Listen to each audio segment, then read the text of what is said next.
Welcome. I'm Christy King, your host of the FanReach podcast. Each episode features conversations recorded over several weeks with experts in the sports entertainment business. From former NFL players and current sports business experts Kenyon, Rasheed, and Brian Jones, to FanReach's leadership team, you're going to hear insightful and instructive observations on the present and future of technology in the sports business. I hope you enjoy this podcast enough to look for more great conversations from us in future episodes. You can also follow FanReach on YouTube and LinkedIn to keep up with the latest in sports mobile app technology. Let's get started. Here we are again for the FanReach podcast. So why don't you introduce yourself and tell us a little bit about where you are now and where you came from? Thanks. Yeah, and it's obviously great to be here. So my name is Dan Hannigan-Daley. I'm currently the CEO for Sports Info Solutions. I'm only in week 4 at the new gig. Prior to Sports Info Solutions, I spent 5.5 years at DraftKings. Saw that company grow from 200 people to around 3,500, and obviously the explosive growth from not only daily fantasy sports, but into sports betting and subsequently other forms of sports gaming as well. So yeah, I've been hyper-focused on basically moving sports forward as much as I possibly can. That's what excites me every single day. And so with the move over to Sports Info Solutions, I'm really excited to be a critical part of the supply chain effectively. Nothing can run without the data that backs sports. So I'm really excited. The part that I was reading about your company that I was pretty interested in is some of the ways that I could see data, sports data, specifically performance data, intersecting with things that make sense for fans where they are. Now, of course, we've seen during COVID that where fans are isn't as obvious as it was 2 years ago, right? Like they literally now can be, and I think for the foreseeable future, will be everywhere watching a game, not necessarily in the 1 or 2 very predictable places, a living room or a venue that they were a year ago. I think people have gotten really used to being super mobile and kind of enjoying things together or apart everywhere.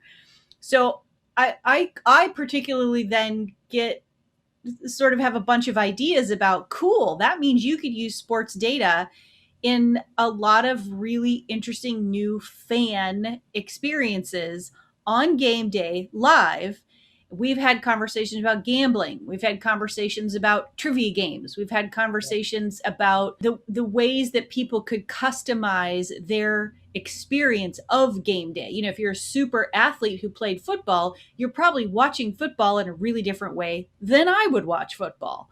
So, and we've talked a little bit about that for different people. So what made you make the jump from DraftKings to SIS? Did you feel like the data had broader applications, or what inspired you to make that change? Yeah, I mean, that's pretty much more or less it. You know, with DraftKings, we built some really compelling products that got in the hands of millions of consumers and brought them closer to the games they love. That's sort of the MO of DraftKings in general. I think the organization does a really good job of doing that. Where I saw there being a pretty unique opportunity, and this is where SIS became a really compelling place to land, is that, you know, we're seeing far more and more wants and needs for fans to engage deeper with the sports that they actually love. And specifically as it pertains to access to data, there's continued sort of drive to just want to know more, want to consume more, go a little bit deeper. You know, the stats like WAR and expected goals and all of these sort of, we'll call them new age stats, are becoming more and more part of the almost like common fan terminology. And as you layer on applications into betting and fantasy, and obviously the fact that fans are more distributed than ever, they can cheer for whoever they want. Right. You know, access to content is really, really broadly available. It became really interesting for me to obviously explore further with SIS, knowing that we are the group who's generating incredible data and insights that are going to GMs of Major League Baseball teams or of NBA teams to make their front office decisions. And obviously, you know, repurposing that information, getting into the hands of fans is kind of a no-brainer, frankly. And that's where we're going to really focus in the next, call it 6 to 12 months for sure. Dan, you guys are turning everybody into nerds, man. Football and sports used to be so easy when I was growing up. I mean, you look at these hard hats behind me, and we had the old rudimentary tendencies. If they come out in 10 personnel or 11 personnel, they're more likely to run this play. If it's brown backs, split backs, or blue backs, they're going to run that. I mean, it's wide open. I mean, it was simple. Now you guys are digging so deep, you're getting into the weeds, and you have this just this affluence of sabermetrics. What has really taken this over the top? I know when you look at daily fantasy sports, that really was the advent of this, and it was a mom and pop operation way back when Kenyon and I were out at Vegas at one of their first big time conferences, and we couldn't believe how it was just different regular old folks who were doing this thing, but they were enthralled with it and invested. And now you've seen it grow, as you mentioned, your time at DraftKings and others that are in this space. What has been the main catalyst for that growth? I think predominantly it's one or two individuals that are sort of changing the way that the game is played. Like, it takes one disruptor, and then you have success, and everyone looks to follow suit in some capacity. And there's certainly I don't want to say the haves and have-nots, but there are some groups that are more keen to lean into data and analytics for the purposes of driving decision making, or at least call it raw, we'll call it nerdy like data. Even your rudimentary decision making processes, those do intake data in some capacity. You're still leveraging data for the purposes of decision making. I think it's now that we can go so much deeper, and there have been clear instances of groups having significant amounts of success approaching the way that they build lineups, build decision-making processes for actual in-game decision-making.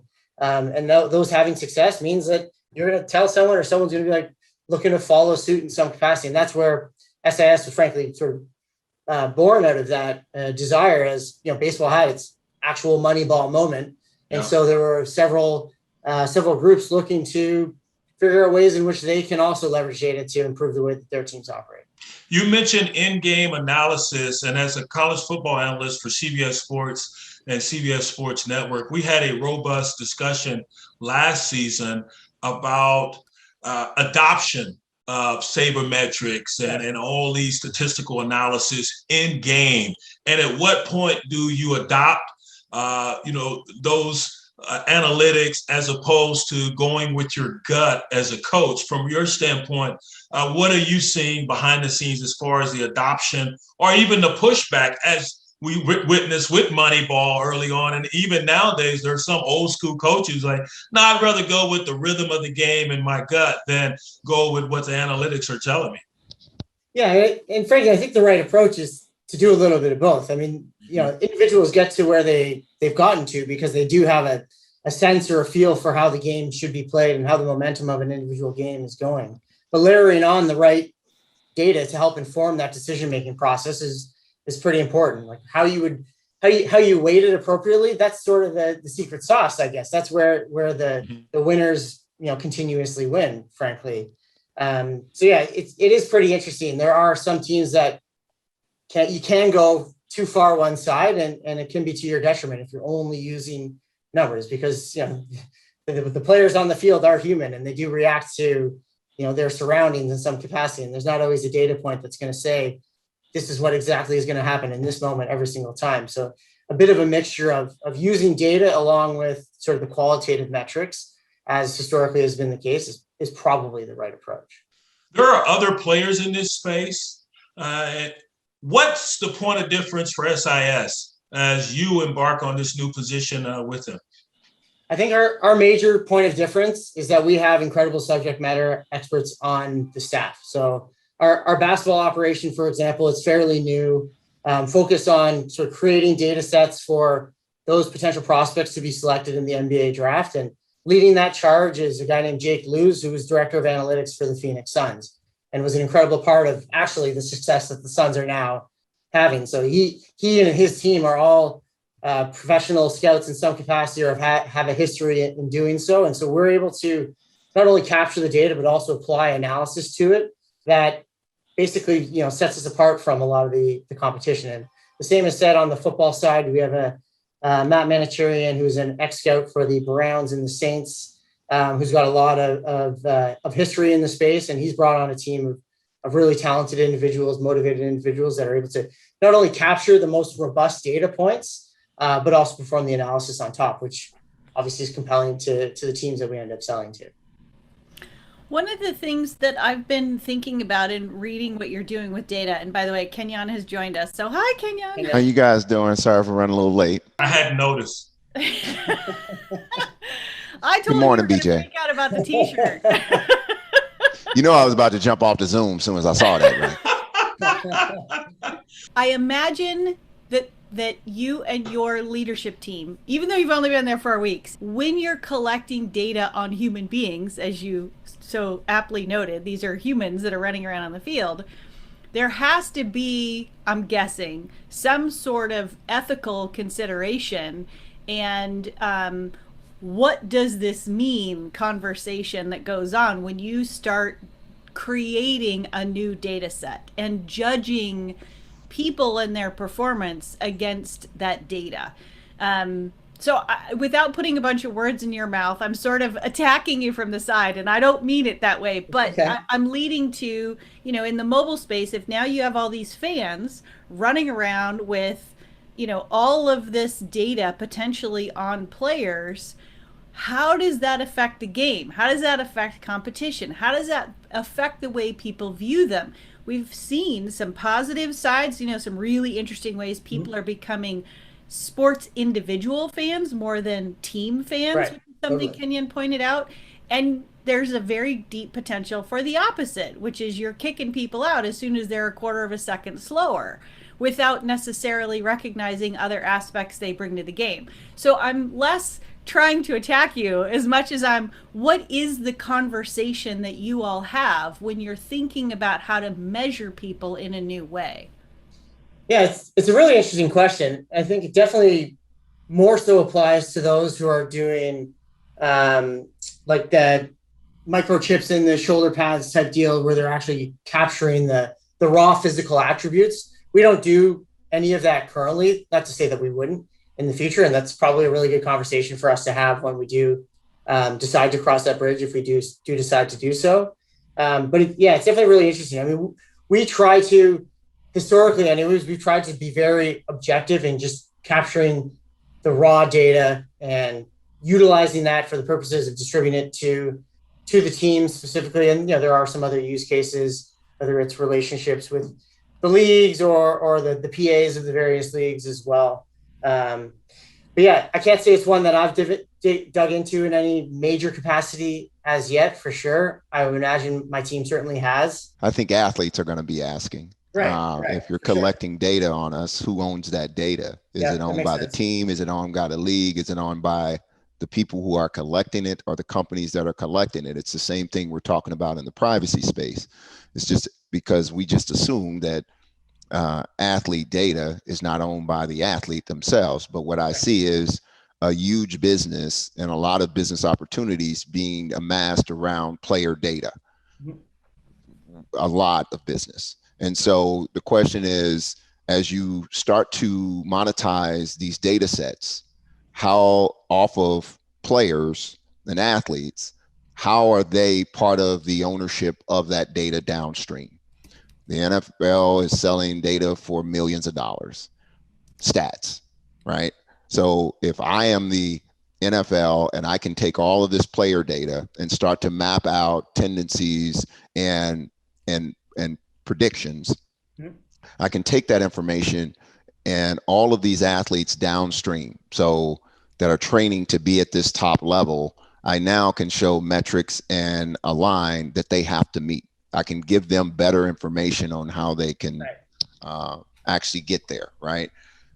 But that's really the athlete doing that too. It's his data. So what I foresee is some sort of royalty or some sort of partnership with athletes to move this data in a kind of a monetization stage downstream to these coaches and athletes and trainers and everyone that is aspiring to be at that level, right? But no one's really made that connection yet. It's always just right now. It's just a team. It's Catapult. It's all the Zebra and all of these companies that are collect Whoop and there's a ton out there. And I think as we continue to have this conversation, what we're going to find is that there's going to have to be some sort of collaboration or partnership with these athletes eventually around the data that's being amassed. It's similar to NIL at the collegiate level. For sure. Yeah. Yeah, no, I mean, that totally makes sense. It's super interesting actually to think about the ways in which like the full, call it supply chain in this scenario actually works. Like this data is useless without the athletes. So in a sense, it certainly makes sense that there would be some means of collaboration there. It's probably similar in some capacity around, the fact that there's all this incredible data that drives frankly, the popularity of athletes through the use of that data for fantasy and sports wagering as well. Like there's a really robust ecosystem here. It's really interesting to think about. Dan, everyone digests information differently, especially data. And when you're talking about teams and front offices, all these cats are, while they're similar in a lot of respects, they're really different as far as how they sift through information. So from a customizable standpoint, how big a play is that for you guys at SIS? Yeah, it's crucial because, certainly different teams or different groups will ingest data differently, but they'll also be, frankly, resourced quite differently as well. Some groups have 10 or 20 people in their analytics departments. Others have 3 or 4. And so, in the case of the group that has a sizable team that are pretty well versed in data analytics, we just send them the raw data. All they want is the data. They don't want any analysis. They'll do that all on their own. And that's probably to their benefit in some cases anyway, because now it's proprietary to them, obviously. Where there are, smaller units that are looking for insight and guidance from a group like us, we're happy to do so. And we have not only the data feed, but also some tools that are made available along with insights and recommendations and whatnot. And it's really up to them to obviously decide how they want to use it. But, certainly there are a few different ways in which we will distribute and collaborate with teams based on their needs, basically. So you can offer a turnkey solution where you collect the data, cleanse it, contextualize it, or you can say, here, it's yours, do with it what you will. Just take it. Yeah, exactly. And if you want a custom feed, we'll create a custom feed. We're very, very flexible that way. So along those same lines, though, you had said at the beginning of our conversation that your company is looking to doing some more with this data. What is it? What are some of the things that you see, especially now that gambling is becoming legal in this country and you're now covering at least 3 different sports? What are some of the things you guys are looking towards the future that you think are really good uses of this kind of data?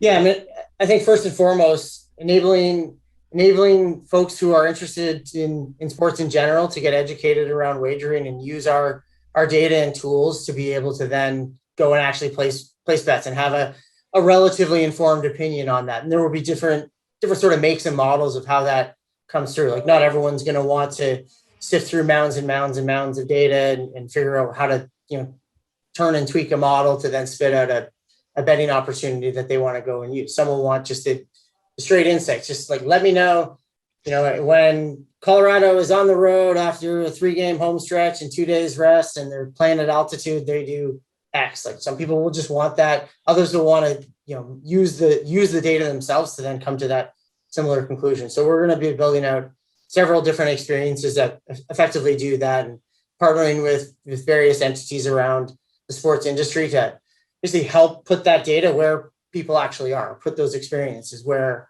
people actually are. Because then from my experience at DraftKings, obviously we were fortunate enough to work with the ESPN's, Bleacher Reports, and many leagues and teams around the various professional sports. And there's a clear need and desire to have more content in their applications and actually have those fans engaged, especially with what happened over the past year. I mean, you removed your biggest asset, which was the venue, and now you need another means of engaging your customers and obviously putting sponsorship dollars on things, generally speaking, as well. And so the shift towards a digital experience is obvious. And so there's some unique opportunities for us, given all of this data and subsequent expertise we have on building experiences, to enable those tools to be made available in many different places. And, there will be several different configurations of it. First has to start with a caveat. Because I worked for the UFC for almost 10 years, I, of course, had to live in Vegas. Yep. And I lived about 2.5 miles from the Strip. And in my 9 point whatever years that I lived there, I made a sports bet one time. Not because I am particularly afraid of betting or whatever, but when I was looking at SIS's information and some of the gambling stuff, the thing that struck me is there's tons of jargon in gambling. There's tons of jargon in sports. And all of this, in my head, is a huge metadata and cleansing problem, right? Mm-hmm. Because everyone has to know what these terms mean in order to sync all of this data together and make it sense across multiple platforms and multiple applications, right? It all has to mean, everything has to mean the same thing in order for metadata to work the way it's supposed to. So it looks like SIS in particular is creating a little bit of new jargon in order to analyze and sort of create some of these analytical conclusions based on the raw data.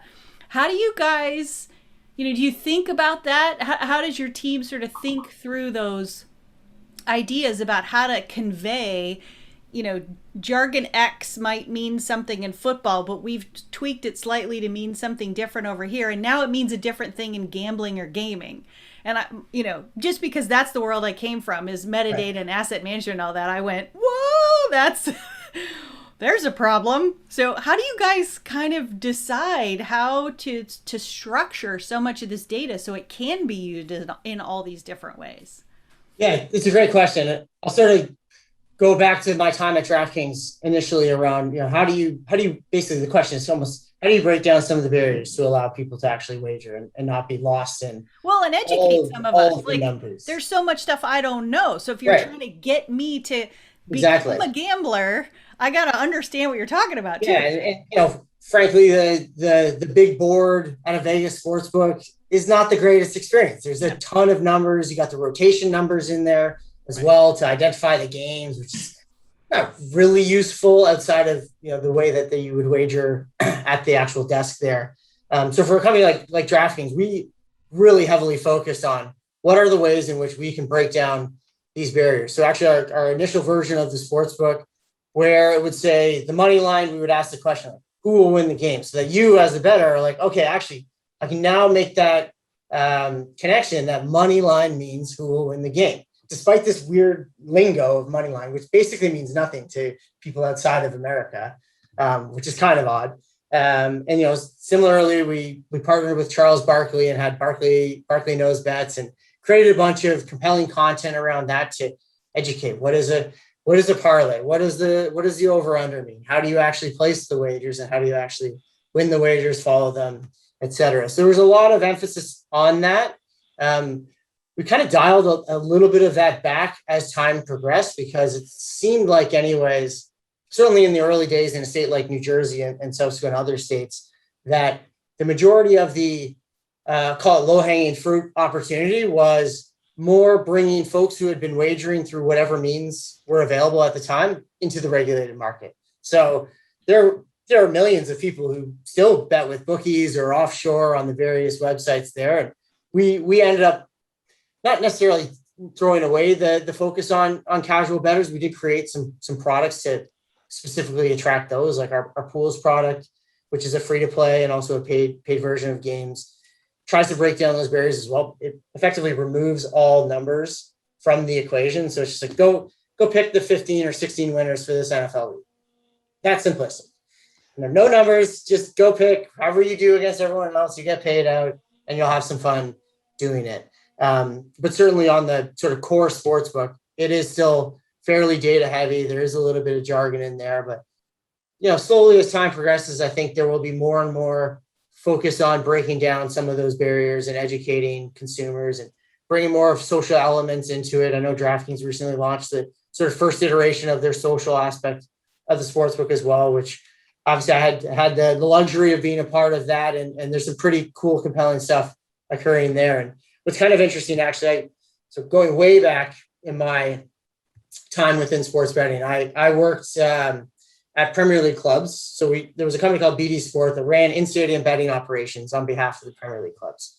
And so I was 25 at the time, and I would be one of the operators who would go like box to box, like taking bets basically. So with pen and paper going around a box, and it was always really interesting. And this is actually what initially got me super compelled by how sports betting can increase fan engagement. Was once you got one person in that box to place a bet, you got all 10 every single time. It's like, oh wow, okay, so this is how I do it. I just pick who's going to score the first goal and the correct score, and if I bet $5, I get this. Like, it's actually that easy. Once it's actually explained to someone, it's not too difficult. There is still a lot of jargon, and there could certainly be ways to improve upon that. I'm a strong proponent of decimal odds as opposed to American odds, for what it's worth, but that's a losing battle. But anyway, switching over to the SIS side, we've created sort of new stat categories. Like defensive runs saved is an SIS owned and created stat for Major League Baseball on the defensive side. And now it's quite well used. But certainly there's a need to really investigate or look closer at how do we actually create the terminology and allow for user education as we do end up creating more and more consumer-facing experiences. Like right now, we don't have a huge amount thus far, so it's never been a major issue because generally speaking, those in the front office of the teams are going to be able to figure out what the stats are, and they have a direct line to us. That doesn't necessarily scale if you're trying to make products for hundreds of thousands or millions of people, obviously. So, we'll certainly look to apply some of the knowledge or experiences that I've had at DraftKings and at other locations, and make sure that as we are building out these products, education is going to be really, really important, and breaking down those barriers so that folks can come in, feel comfortable, use the data, and then apply the data to place wagers, build fantasy lines, whatever it is that they so desire. Which is kind of what daily fantasy kind of was the precursor, is to get that discretionary income converted over to gamers, right? That's the first pool of what we saw as the kind of the advancement of the whole daily fantasy, which is kind of where we're at now. So now that we're in the real sports betting, it's how do you segment the groups? How do you communicate to the avid fan that is a regular bettor to someone who's a novice fan who doesn't understand terms but wants to play? And really what I saw a great kind of one of the great benefits of all of this is the community aspect. Just like you said, when you go into a suite and one person's betting, it's just a lot funner if everybody in that community you can participate with, which is what I thought was the underlying current for daily fantasy was around community. It was the ability for me and BJ to come together every week with our fantasy teams and compare notes. But the communication and the re-engagement is fan engagement. That's what we're all trying to drive, is that drive to that game and to keep you engaged with it, despite maybe what's happening in the game, if your team actually sucks. But I really do think from just the growth of revenue, we are going to see a humongous explosion of revenue around sports betting as these things start to take hold. People are bettors. And the generation below me, my kids, let me just tell you, they are educating me on all the terminology, because I can't keep track. I need a 17-year-old to teach me how to bet. Pretty much, yeah. Yep. Because they're transitioning from playing those video games to betting. They're used to engaging with games. They're not used to just watching and being spectators.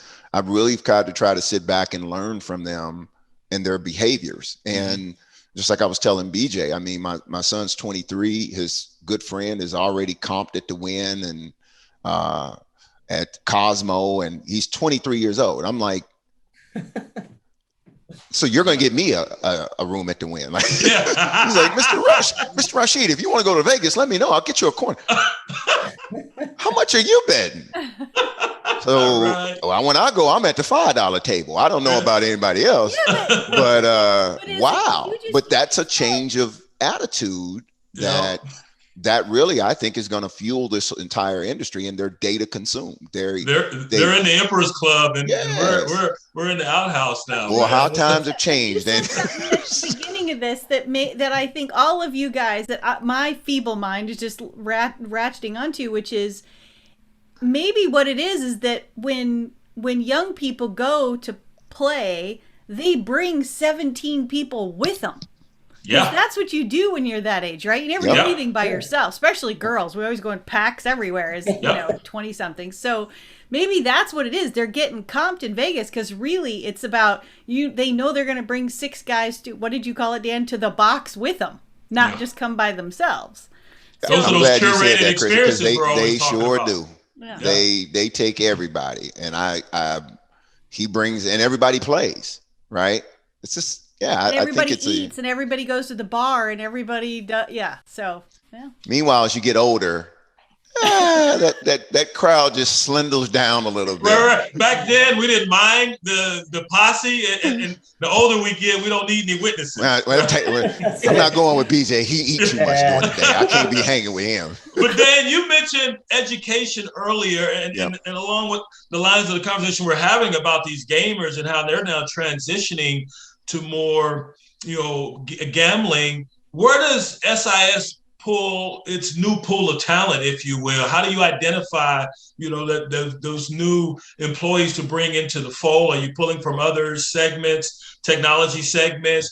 Are there now, with this, the advent of data analytics, and has there been a fostering of a curriculum at the collegiate level or even the high school level? Where do you identify new talent? Yeah, it's interesting, actually. So as part of my entry into the organization, I've basically done open office hours for everyone around the organization to just have a one-on-one, get to meet them. It's been really interesting to me. I didn't know this was a thing, but I guess in the last probably 2 or 3 years, there have been numerous programs around the country that have stood up a data analytics courses and subsequently like degrees, actually. And so we have a few individuals who have either their major or minor was in sports analytics and sport management. So there's definitely a smattering of that. I say from a recruiting side, we get a lot of individuals who either while they're at school, they took some sort of opportunity to work with the team or at several teams at the school that they were at, and have a serious passion for sports. We have like video scouts specifically. They're the ones who are charting all of the data, not necessarily the data analyst side. Those are those who are, really just want to get their foot in the door. Honestly, in the sporting arena, we provide a really compelling place to do so, and actually have a significant set of alumni who have gone on to MLB or several teams and whatnot as well. We're pretty proud of that because we do have sort of part-time entry level roles, and they are seasonal. So you can come in, get some pretty good experience, get exposure to the latest and greatest tools, get exposure to incredible talent, people who have gone all the way up to the top of the food chain, so to speak, in their relevant space as well. And our sort of new area of focus as far as talent generation goes is definitely going to be on the technology side. That's a space where obviously DraftKings made its mark. Basically, if you wanted to work in sports and sports technology, it's kind of the place that you would go. It was incredible for me, honestly.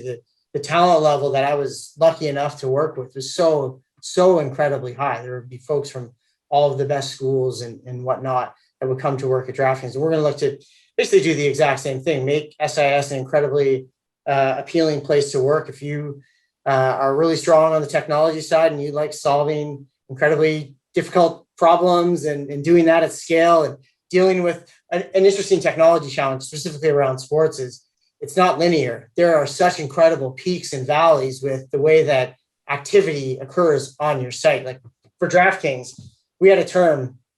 It was born in I want to say it was like the 2016 AFC Championship game, where our the amount of activity on our platform went up like 500x, and we call it a Gronk spike because Rob Gronkowski scored a touchdown. Everybody came into the app to check how that touchdown impacted their lineup. They're now, winning a couple dollars against their friends or winning $1 million if they're in the big contest and whatnot. That's an incredibly difficult technical challenge to actually navigate because you have to scale up so incredibly fast. You need to have predictive models that are going to know what kind of activity is actually going to come to your site and when and where exactly they're going to come from. So it's an interesting challenge. And that's one for SAS specifically, we're going to be looking to lean into that as part of our sort of pitch to get incredibly talented individuals into the organization. Well, that's interesting. You mentioned that spike because one of the concerns these days is accessibility. Is that a concern for SIS, and was it at your former employer as far as making sure you could handle, intense increases such as the one you just described? Yeah, it's hypercritical for sure. Your product can be amazing, but if it goes down, it's useless. So, the saying at a company like DraftKings, and certainly will be the case with SAS, like, never give a user a reason to leave. And, that's a pretty obvious one where if you're coming in at 1 o'clock and you want to get your wager on an NFL game, like, that site needs to be stable, and not only stable, but really, really fast and efficient, because it all is very, very time sensitive. You're sort of doing things right in the moment. And also, like, on the accessibility front, like making sure that your applications are usable and readable for anyone, all shapes and forms, for sure is pretty important. We actually spent probably the better part of a year on the DraftKings side, both on the DFS and sportsbook apps, making all of our buttons, fully AA certified from an accessibility perspective as well. So it's just really important. Certainly as more and more commerce goes online, it's basically table stakes at this stage. I'm done with this witness. He sure does answer everything pretty well, doesn't he? You can't poke any holes into it. What's up with that? You know me, I like to poke holes in stuff. Exactly. If he can shutter you, he's doing a pretty good job. Gas. He's doing a pretty good job, isn't he? Having fun. I was curious. One of the lines of data that I saw in your stuff that I was like, oh, I didn't even know that was a thing, was the umpire data.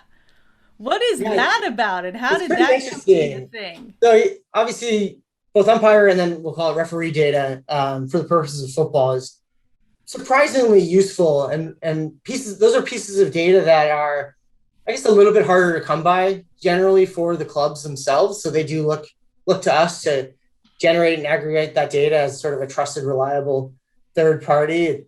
How it impacts the decision-making process, can't really share sort of the secret sauce there necessarily, but it is definitely. I know how it impacts it, Dan. All you got to say is Angel Hernandez behind the plate, and everyone. He ain't calling no strikes. They're gonna be crestfallen, like damn, or Last Diaz, damn. That's how it affects it, right there. I answered it for you. Yeah, I mean, maybe the robot apps will solve all of it anyways. It seems like those are getting some pretty crazy traction, certainly in the minors, and who knows if that becomes a thing.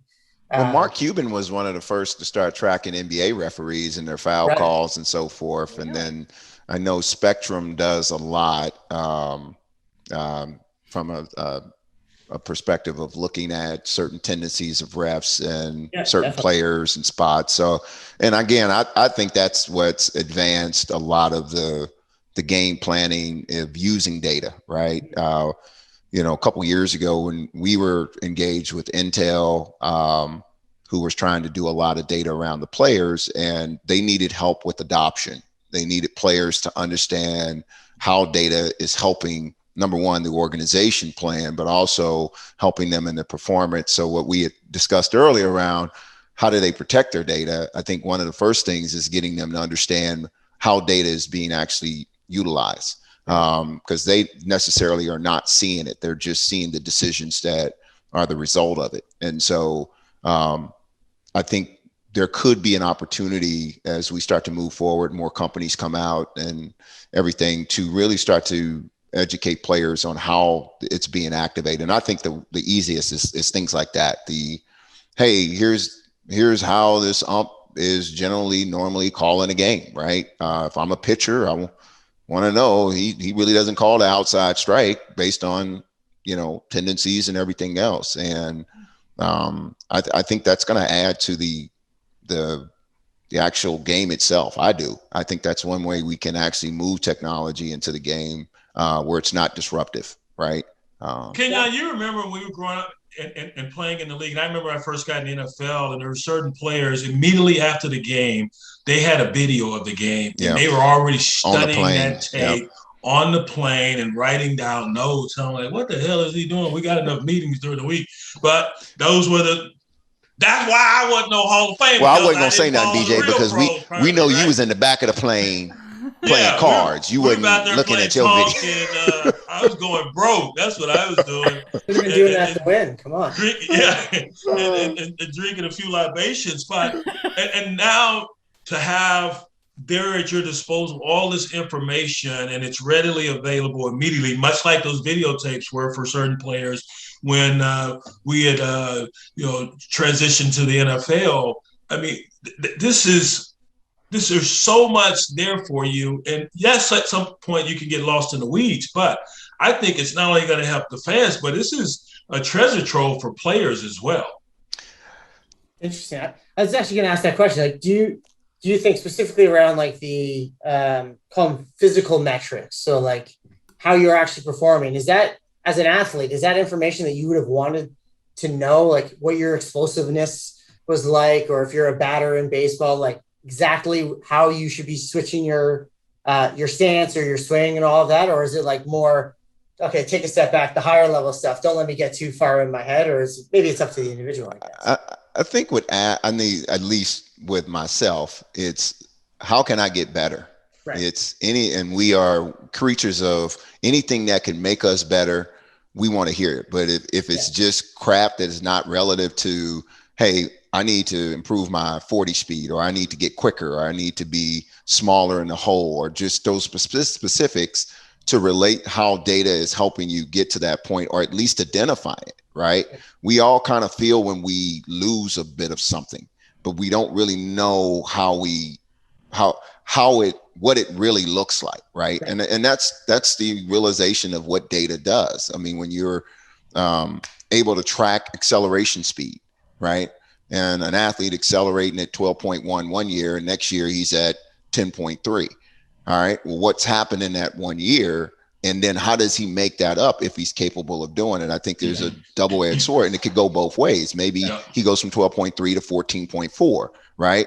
Okay. Well, every athlete's going to be looking at, well, what did he do to get that jump to take that leap? But in terms of information, I think we're in a society now, and I will task all of you guys with the same question. There's so much information available to us now. Is it information overload? Yeah. Because I don't know about you, but when I'm shopping online, for instance, right, and you're about to pull the trigger, you'll go, okay, well, maybe there's another product out there, or maybe there's more information on this product. And before you know it, you've been at 18 different sites and you never pulled the trigger on the first one because there's just so much information. I think when we're talking player data, and I did some work for Catapult early on, and I saw some of the data science reports that were being planted out. And my first question was, who's reading this? Right. I got done with practice at 5. I'm back at the complex at 7 as a coach. I am not going to sit at my computer from 8 to 11:30 trying to figure out what the hell all of this means. Right. Can the dude play tomorrow? Do I need to rest him? The data, just general questions, right? Like this is what I need out of the data. And so what you learn is maybe he doesn't see the full stack of data that coach over there sees because it's not relative to him, right? But you mentioned something early when I jumped on the call of who's on your team. Like you've brought in real world people who understand football and basketball and baseball, because I do believe you need those eyes and an understanding of the game in order to relate the data to ask that question of what you're trying to pull out of it, right? So I think the step that takes is you need some of those eyes to go along with the data to actually summarize it for the individuals who have to make a decision around it. So it goes back to something you said earlier too, Dan. You take some of that data and then you rely on what you know about your body and about your training regimen. And there can be a case of paralysis by analysis if you go too deep into all these statistics and technicalities and different metrics. And once again, it can be used against you. Hey, A couple years ago, you were running and getting to that running back in this amount of time. Now here, taking you a little longer, or you're not getting there at all. So some things we want to know, some things we don't want to know. But as a player, and if you're a fine-tuned athlete, I should say, you're aware when you're lacking in certain areas. You can tell. And the data may say one thing, and your body is saying something else, and who knows, maybe just you or that trainer or your personal trainer, what you're dealing with, on a specific day or during a specific season. But I think you got to take a little bit of that and intertwine it with what you have known and utilized to help you ascend to that particular status as a player. How many products have you ran into, BJ, that have said that they could prevent injury? Like I laugh anytime someone tells me, "Oh, this will help prevent injury." No. Oh, how? Yeah. I'm just curious. And then data. Now, BJ, we have, how teams are with game plans, right? Yep. So you're in a game, you're playing linebacker. In this formation, they've run to the right 76.7% of the time. Mm-hmm. So you're reading that data to go right, they go left. You come to the sideline. Your coach says, BJ, what were you doing? You said, but coach, they were running right 76 points. Mm-hmm. You're going to be like, I don't give a damn. Right. You better go make that play. I don't care what preparation it is. If they change it, you got to go make it. And so it comes to a point of an element where all the data goes out the window. You can only prepare up to a certain level and then look at tendencies. But at the end of the day, sports is a dynamic environment that changes by instantly. the second. Yeah, and that's where your athleticism and your football IQ has to take over. Yeah, they want me to think, because they've run to that side 76.7% of the time, they want me to think that in this crucial moment. But I've got to be such a heady player where I can dissect that and also understand, they may be about to give me the okie doke. So be a ball player at that point. Know your assignment, take care of your assignment, but be a football player. How do you measure processing speed? Every player processes information differently. That's why you have great quarterbacks and quarterbacks that look like, I'm about to. Don't say it. Don't look as comfortable. There you go. I'll say it that way. And honestly, that's one part that I think in sports we've never been able to measure, no matter so far up to data. Maybe certain things can come to a point, but how do you handle pressure? I mean, a guy that performs a certain way when there's no pressure on the line may perform different when there's pressure. So there's all of these different metrics that are, to me, intriguing around data and betting, because as we move into more dynamic betting opportunities around game situations, right? Tendencies, 3rd and 3, how often do they run the ball and do they run left? We got exposed to this probably back in 1999 with a real-time play-by-play betting system that was in Vegas that allowed you to bet each play. It allowed you to bet which of these 3 receivers were going to catch the ball with the odds being tallied in real time. At the time, it was for a gaming piece. I saw it as a game and a contest piece just to keep people engaged in the game. Right. And this was prior to fantasy. It was called Sports Action.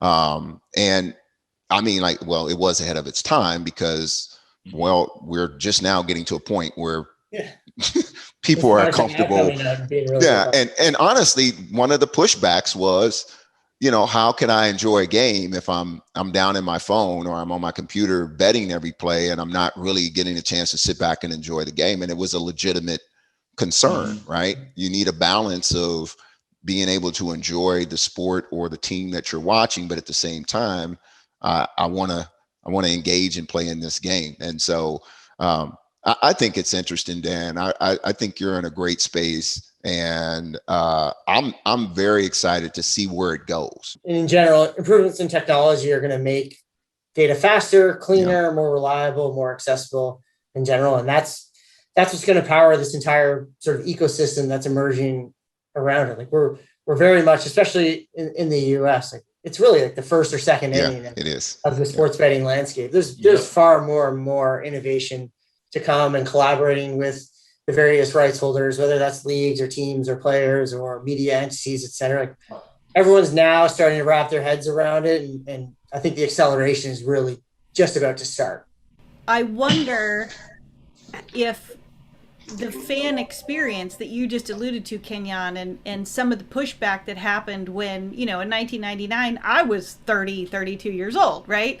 So my version of enjoying sports was to sit back and watch it and not be distracted. And there isn't a 20-year-old alive today that wants to experience sports like that. And so, all of the things that are for me are blockers, like sports terminology, analytics, knowing what questions to ask, knowing what's relevant, knowing, I don't want to be distracted while I'm staring at stuff. That's the absolute opposite of everyone that's 25 years younger than me, right? And a male or female, it doesn't matter.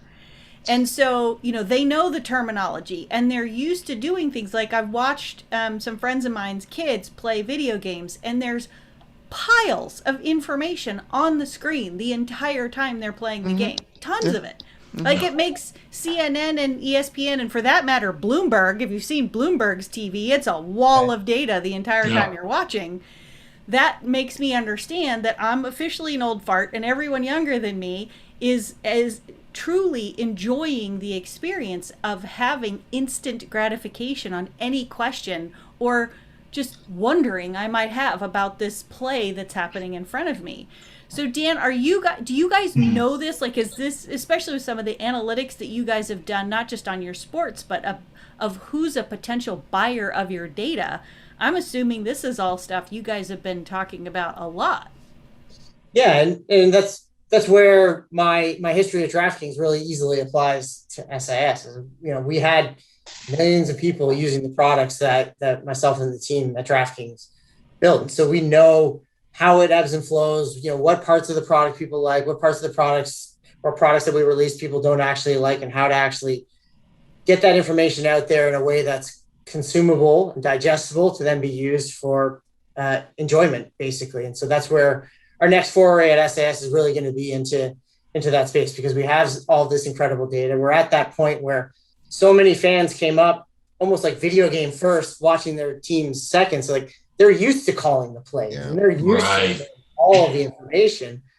We're just going to provide them more of that information to help them layer that on to sort of the real world experience. And that's effectively what we're seeing a lot of signal with in general. Is like there's that crave for information. But all of this comes back to what we were talking about a couple weeks ago with Fiona on her book on tracking fan data, right? Fan data, now we've been tracking athletes, and we've sort of gotten used to that idea, sort of, depending on who you are. Tracking umpires is a thing I didn't know was a thing. Okay. And fans, right? Like, so, because at the end of the day, as Dan said, they've got all this information on players, and they've got to figure out how to make that data accessible / understandable to fans who are ranging from me to Kenyon's son, right? And how do you explain things or make things fun or easy or entertaining or something we'll spend money on for each of those people? This is starting to feel very egalitarian. Everybody's being tracked, and it's not for nefarious reasons. It's because everybody's trying to understand where they can make improvements and where they can do things better, in theory. Yeah, definitely. And you rank yourself sort of lower on the totem pole, but I would take a different approach in that we have this amount of information about you. We'll personalize the experience based on what we know about you or what we've garnered from what you've been doing. And subsequently, that's going to be a very different experience to Kenyon's son, which might be super data centric and have information about all of his favorite players, and a totally different experience for someone on the other side. That's sort of the magic of all of the data, is you need to be able to filter it down and apply it for the use cases that make sense, actually literally at the individual level, as opposed to even the group or state or country level, which is really appealing. Just as sort of a last parting shot, you've been there a whole 4 weeks. What is the thing that's coming up next for you with SIS that you think is most interesting? The next major foray for us is using all of our data and information and creating user-facing experiences that live where sports fans actually are. So we're going to be looking to partner with, whether it's sports books or media company or leagues and teams, to create experiences that are sort of data-centric, have betting and fantasy layered in from the start, and are creating creating exceptional experiences for those users in those locations to help them place wagers, engage with the game however they want, whether it's fantasy and whatnot as well. Thank you so much for coming on the podcast today, and good luck with your new adventure in SIS. I appreciate it. Thanks for having me. Thanks, Dan. Thanks, Appreciate Dan. you, man. Appreciate it. Well, thanks for joining us for this episode of the FanReach podcast. I hope you enjoyed it. It's always a pleasure for me to hear the unique perspective on sports entertainment from Kenyon and BJ. Not many of us had the talent to play professional sports, so I feel like it's a pretty instructive experience to hear how they see the industry, having participated in sports as players, commentators, business owners, consultants, fans, and parents of fans, and now as experts helping us more clearly see the intersection of technology and entertainment. Be sure to follow FanReach on your podcasting platform of choice or YouTube and LinkedIn. That way you can keep up with the latest in sports mobile app technology from FanReach.